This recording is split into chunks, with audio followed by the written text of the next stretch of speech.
5장.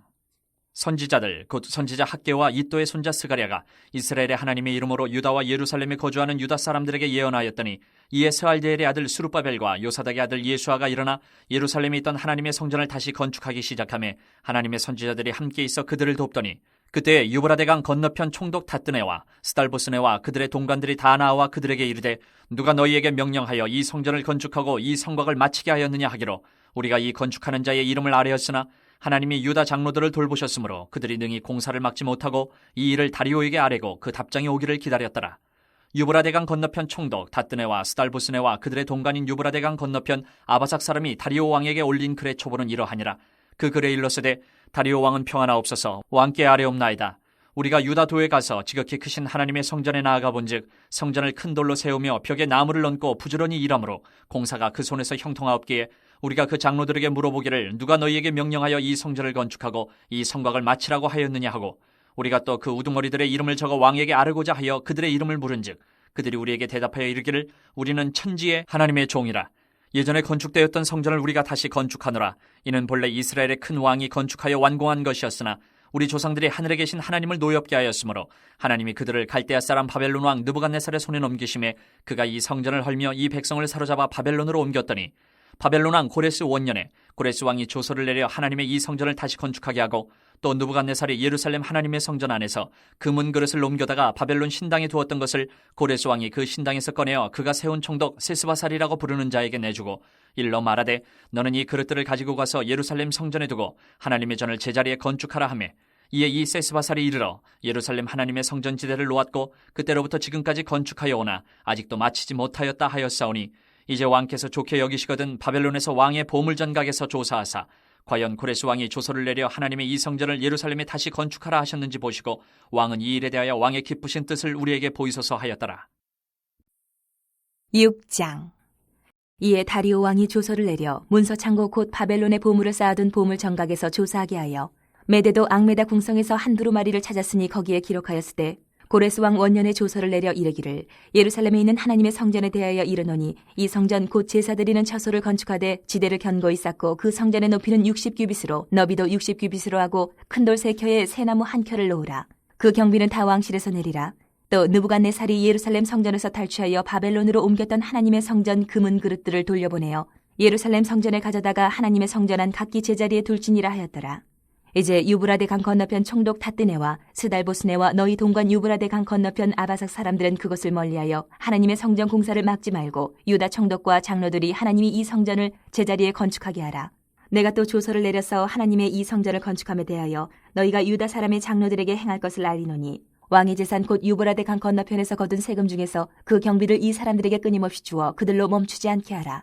또 그들이 필요로 하는 것 곧 하늘에 하나님께 드릴 번제의 수송아지와 순양과 어린 양과 또 밀과 소금과 포도주와 기름을 예루살렘 제사장의 요구대로 어김없이 날마다 주어 그들이 하늘에 하나님께 향기로운 제물을 드려 왕과 왕자들의 생명을 위하여 기도하게 하라. 내가 또 명령을 내리노니, 누구를 막론하고 이 명령을 변조하면 그의 집에서 들보를 빼내고 그를 그 위에 메어 달게 하고 그의 집은 이로 말미암아 거름더미가 되게 하라. 만일 왕들이나 백성이 이 명령을 변조하고 손을 들어 예루살렘 하나님의 성전을 헐진대 그것에 이름을 두신 하나님이 그들을 멸하시기를 원하노라. 나 다리오가 조서를 내렸노니 신속히 행할지어다 하였더라. 다리오 왕의 조서가 내림에 유브라데 강 건너편 총독 닷드네와 스달보스네와 그들의 동관들이 신속히 준행하니라. 유다 사람의 장로들이 선지자 학개와 이도의 손자 스가랴의 권면을 따랐으므로 성전 건축하는 일이 형통한지라. 이스라엘 하나님의 명령과 바사왕 고레스와 다리오와 아닥사스다의 조서를 따라 성전을 건축하며 일을 끝내되, 다리오 왕 제6년 아달월 3일에 성전 일을 끝내니라. 이스라엘 자손과 제사장들과 레위 사람들과 기타 사로잡혔던 자의 자손이 즐거이 하나님의 성전 봉헌식을 행하니, 하나님의 성전 봉헌식을 행할 때에 숫소 100마리와 순양 200마리와 어린 양 400마리를 드리고, 또 이스라엘 지파의 수를 따라 순염소 12마리로 이스라엘 전체를 위하여 속죄제를 드리고, 제사장을 그 분반대로 레위 사람을 그 순차대로 세워 예루살렘에서 하나님을 섬기게 하되 모세의 책에 기록된 대로 하게 하니라. 사로잡혔던 자의 자손이 첫째 달 14일에 유월절을 지키되, 제사장들과 레위 사람들이 일제히 몸을 정결하게 하여 다 정결함에 사로잡혔던 자들의 모든 자손과 자기 형제 제사장들과 자기를 위하여 유월절 양을 잡으니, 사로잡혔다가 돌아온 이스라엘 자손과 자기 땅에 사는 이방 사람의 더러운 것으로부터 스스로를 구별한 모든 이스라엘 사람들에게 속하여 이스라엘의 하나님 여호와를 찾는 자들이 다 먹고 즐거움으로 이레 동안 무교절을 지켰으니, 이는 여호와께서 그들을 즐겁게 하시고 또 아수르 왕의 마음을 그들에게로 돌려 이스라엘의 하나님이신 하나님의 성전 건축하는 손을 힘있게 하도록 하셨음이었더라.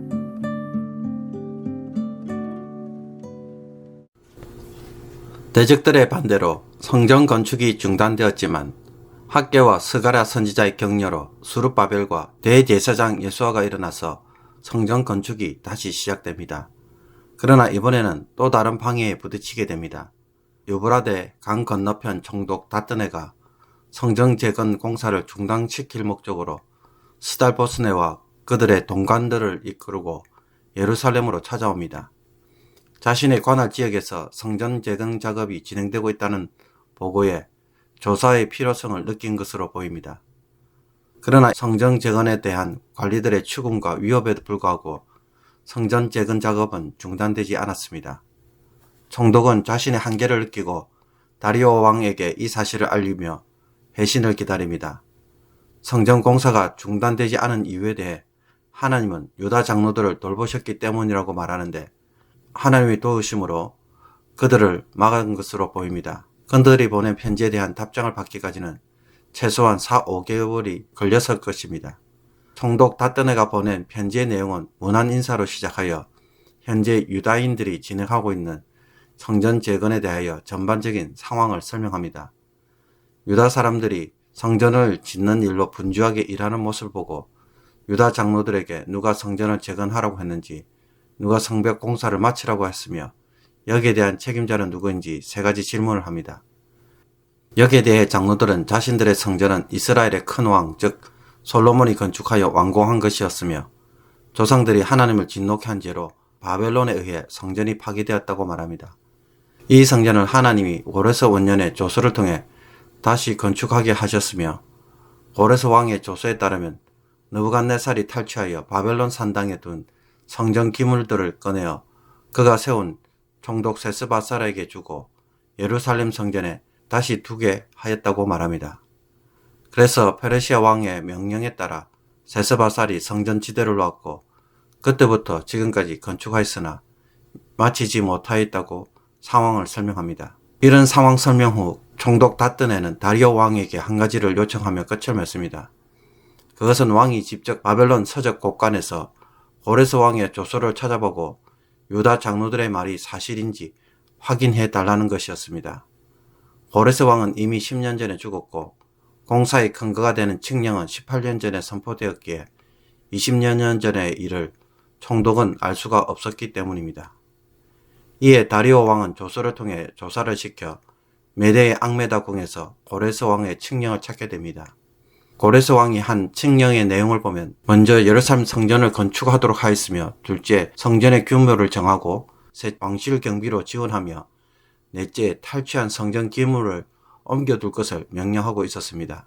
여기서 성전 규모를 높이 60규빗, 너비 60규빗으로 하고 있는데 이것은 솔로몬 성전의 규모보다 훨씬 더 큰 규모로 유대인들의 환심을 얻기 위해 새 성전을 원래보다 더 큰 규모로 제시한 것으로 보입니다. 솔로몬 성전의 본체는 높이 30규빗, 너비 20규빗, 길이 60규빗으로 이루어져 있습니다. 고레스 왕이 칙령을 확인한 다리오 왕은 총독 다뜨네에게 조서를 내립니다. 이 조서에서 다리오 왕은 3가지 명령과 경고를 합니다. 첫째는 고레스 왕의 정책을 그대로 따라 성전 공사를 막지 말고 유다 총독과 장로들이 성전을 제자리에 건축하도록 명령합니다. 둘째, 왕의 재산, 즉 유브라데 강 건너편에서 거둔 세금 중에 그 경비를 주어 공사가 진행되도록 하도록 합니다. 셋째, 제사에 드릴 제물을 주어서 왕과 왕자들의 생명을 위하여 기도하도록 합니다. 성전 건축을 지원하는 목적이 왕실의 안녕을 위하여 기도하도록 함에 있음을 보여줍니다. 그리고 경고로 끝을 맺는데 그것은 이 명령을 바꾸는 자는 죽임을 당하도록 하며 왕이나 백성들이 변주하여 성전을 헐게 된다면 하나님이 그들을 멸하시기를 원한다고 말합니다. 그런 후에 이 조서를 신속히 행하라고 말합니다. 이 조서에 따라 총독 다뜨네와 그의 부하들은 신속히 준행합니다. 그리고 유다 장로들도 학개와 스가랴의 권면에 따라 행함으로 성전 건축하는 일이 형통하여 다리오 왕 제6년 12월 아달월 3일에 완공합니다. 이때가 주전 516년 혹은 515년쯤입니다. 솔로몬 성전이 파괴된 후 거의 70년 만에 두 번째 성전, 즉 스룹바벨 성전이 완성됩니다. 6장 4절에서 이 성전은 하나님의 명령과 바사왕 고레스와 다리오와 아닥사스다의 조서를 따라 성전을 건축하며 마침으로 성전 건축의 신적 그리고 정치적 정당성을 드러냅니다. 여기서 아닥사스다는 느헤미야 때 성벽을 건설하도록 도운 페르시아 왕으로서 시기적으로는 후대에 등장하는 인물이지만 에스라는 성전과 성벽 재건을 하나로 간주하여 여기서 포함시킨 것으로 보입니다. 성전이 완성되자 백성들은 성전 봉헌식을 합니다. 성전 봉헌식은 다리오 왕 제6년 12월 아달월 3일에 치루어집니다. 봉헌식에 참여한 사람들은 이스라엘 자손과 제사장들과 레위 사람들과 기타 사로잡혔던 자의 자손이며 수소 100마리, 순양 200마리, 어린 양 400마리를 드리고 이스라엘 지파의 수에 따라 순염소 12마리와 이스라엘 전체를 위해 속죄제를 드립니다. 그리고 성전이 완성되었으므로 모세 율법에 따라 제사장과 레위 사람들을 조직하여 성전 예배를 섬기도록 하였습니다. 성전 봉헌식은 유월절과 무교절을 지키는 것으로 끝을 맺습니다. 성전 봉헌식이 12월에 거행되었기에 약 한 달 뒤에 정월에 유월절을 지키기 위해 모인 것으로 보입니다. 유월절은 이스라엘이 애굽에서 해방된 것을 기념하는 날로서 지금의 유월절은 바벨론 포로에서의 귀환이라는 새로운 출애굽을 기념하는 것이라고 할 수 있습니다. 제사장과 레위인들은 유월절 규정에 따라 먼저 정결 의식을 행하였고 유월절 양을 잡았습니다. 이 유월절에 참여한 사람들은 사로잡혔다가 돌아온 이스라엘 자손과 그 땅에 남아있던 이스라엘 백성 중 스스로 구별한 사람들, 그리고 이들과 함께 하나님을 찾고자 하는 이방인들이었습니다. 유월절 행사 이후 바로 무교절도 지켰습니다. 무교절은 집안의 묵은 누룩을 제거하고 새로운 수확을 준비하는 것으로 유월절 이후 일주일간 지킵니다. 그들은 무교절을 지키면서 성전을 중심으로 새 삶을 시작할 준비를 합니다. 끝으로 이 행사는 기쁨의 잔치였습니다. 즐거움으로 지켰는데 여호와께서 즐겁게 하셨기 때문입니다. 기한 후 첫 번째로 드려지는 유월절은 하나님의 도우심으로 바벨론 포로 시대를 청산하고 성전과 율법을 중심으로 거룩한 백성의 삶이 시작되었음을 보여줍니다. 오늘의 묵상 본문은 에스라서 5장입니다.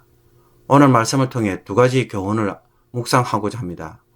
먼저 1절에서 2절까지를 보면 16년 동안 중단되었던 성전 건축에 대해 학개와 스가랴 선지자가 하나님의 이름으로 성전 건축을 다시 시작하도록 메시지를 전합니다. 오늘 본문에서도 보듯 반대하는 자들이 주변에 널려 있었고 페르시아 제국은 의심의 눈초리를 바라보며 이스라엘 백성들의 마음은 이미 차갑게 식었을 뿐만 아니라 기근으로 경제가 어려웠으며 빈곤의 문제들이 발생하였습니다. 한마디로 모두 현실에 갇혀서 벗어나지를 못하고 있었습니다. 여기에 사로잡힌 백성들을 이끌어 다시 영적 부흥을 일으키며 성전 재건을 하도록 하는 일은 결코 쉬운 일이 아니었습니다. 그러나 이 두 선지자가 이 일에 순종하자 선지자의 말에 총독 스룹바벨과 대제사장 예수아가 이 일에 헌신합니다. 그 결과 성전 건축이 주전 520년에 다시 시작됩니다. 하나님의 일은 항상 좋은 상황에서 시작하는 것은 아닙니다. 모든 것이 다 죽고 냉랭하여서 그 어떤 소망이 없는 곳에서도 하나님은 다시 시작하라고 말씀하고 계시고 두 선지자는 하나님의 말씀을 전하였습니다. 마치 공허하고 혼돈한 땅에 하나님의 영이 그 땅을 품음으로 창조가 시작되듯 하나님의 역사의 시작은 아무것도 안 보이는 현실에서 시작하고 있음을 우리가 잊지 말아야 합니다. 그러므로 소망은 현실에서 나오는 것이 아닙니다. 하나님의 말씀대로 순종하는 것에서 시작됩니다. 학개와 스가랴가 순종하자 놀랍게도 스룹바벨과 예수아가 순종하였고 선지자들도 도왔으며 백성들도 응답합니다. 그러므로 아무것도 없다고 낙심할 것이 아닙니다. 하나님의 도우심과 역사는 나의 순종에서 시작한다는 것을 잊지 마시기 바랍니다. 순종에서 소망을 품으십시오. 앞이 보이지 않을 때 하나님의 말씀대로 순종하는 것에서 여러분의 꼬인 인생의 실타래가 풀려지기를 간절히 원합니다. 그런데 3절에서 17절을 보면 하나님의 말씀에 따라 순종하는 자들에게 예상치 못한 문제가 일어납니다. 그것은 유브라데 강 건너편 총독 다뜨네가 성전 건축에 대해 조사를 하러 나왔기 때문입니다. 누구의 명령으로 누가 책임을 지고 이 일을 하는지 우리의 눈빛으로 바라보고 있었습니다. 페르시아 제국 내에 여러 반란들이 일어나서 그것을 진압한 지 얼마 되지 않은 상황이었기에 의심할 수밖에 없었던 것입니다. 성전 건축을 빌미로 힘을 결집하고 반란의 이유를 만든다면 이쪽 지역을 관할하는 총독으로서는 부담이 되지 않을 수 없었습니다. 그래서 자체 진상조사를 한 후 다리오 왕에게 확인을 요청하는 편지를 보냅니다. 총독 다트네이 조사는 누가 봐도 건축을 중단시키기 위해 주변에서 모함한 결과로 발생된 일이었습니다. 옆에서 시기하는 사람들이 말하지 않았으면 일어나지 않았을 일이었기 때문입니다. 만약 하나님의 말씀대로 살려고 몸부림치는 사람들에게 이와 같은 일이 일어난다면 어떻게 여기십니까? 순종하면 하나님께서 길을 열어주실 것이라고 여겼는데 시작하자마자 이런 일들이 일어난다면 필경 하나님의 뜻이 아닌 것 같다는 생각이 들지 모릅니다. 내가 성급했나? 하나님의 뜻이 아닌가? 내가 잘못 판단했나? 그러나 이스라엘의 장로들은 이 일을 멈추지 않았습니다. 왜냐하면 이 문제는 어떻게 해서든지 순종해야 할 일로 보았기 때문입니다. 문제를 문제로만 보면 답은 항상 절망으로 나옵니다. 포기하는 것이 더 나은 일로 보입니다. 그래서 항상 포기해서 소망을 찾고 답을 찾는 경우가 대부분입니다. 그러나 이 문제는 6장으로 가면 전혀 다른 사태로 급변합니다. 이 일로 인해 다리오 왕은 성전 건축을 도려 돕게 하고 다리오 왕의 지원 아래 반드시 성취될 일로 만들어졌기 때문입니다. 상황으로 판단하는 위험이 바로 여기에 있습니다. 하나님은 그 일이 도리어 복이 되게 합니다. 역풍이 순풍이 되도록 만들어 놓았습니다. 그러므로 지금 내가 곤란을 겪는 그 일이 복이 될 수 있음도 볼 수 있어야 합니다. 모든 것을 부정적으로 보기 전에 그 일이 도리어 돕는 일이 되도록 바꿔달라고 기도를 할 수 있기를 바랍니다. 지금 겪는 문제가 마음을 무겁게 하는 것이 있습니까? 그 일이 나를 돕는 일로 바뀌어지도록 기도하시기를 바랍니다. 꼭 기도하시기 바랍니다. 그리고 상황 때문에 끌려갈 것이 아니라 순종이 나의 삶을 이끌어가도록 마음의 자세를 한번 바꿔보십시오. 그러면 하나님께서 전혀 다른 방식으로 우리 가운데 일하시는 것을 우리가 보게 될 것입니다. 오늘도 이런 놀라운 일이 순종하는 여러분들에게 일어나기를 주님의 이름으로 축복합니다. 기도드리겠습니다. 하나님 아버지, 아무것도 할 수 없는 상황에서, 보이는 것이 아무것도 없는 상황에서 낙심하는 자가 아니라 순종을 통해 하나님의 역사를 열어가는 성도의 삶이 되게 하소서. 주님의 말씀에 순종하기 시작할 때 새로운 일들도 시작되는 것을 보게 하소서. 여기에서 소망을 품게 하소서. 우리를 낙심케 하는 문제조차도 하나님은 도리어 복이 되게 하실 수 있음을 알기에 모든 것을 감사로 바라보게 하시며 순종에서 역사되는 하나님의 도우심으로 인해 사람의 생각과는 다르게 흘러가는 오늘 나의 삶을 보게 하옵소서. 하나님의 위대하심을 오늘도 경험하는 모든 성도들이 되게 하여 주옵소서. 예수 그리스도의 이름으로 기도하옵나이다. 아멘.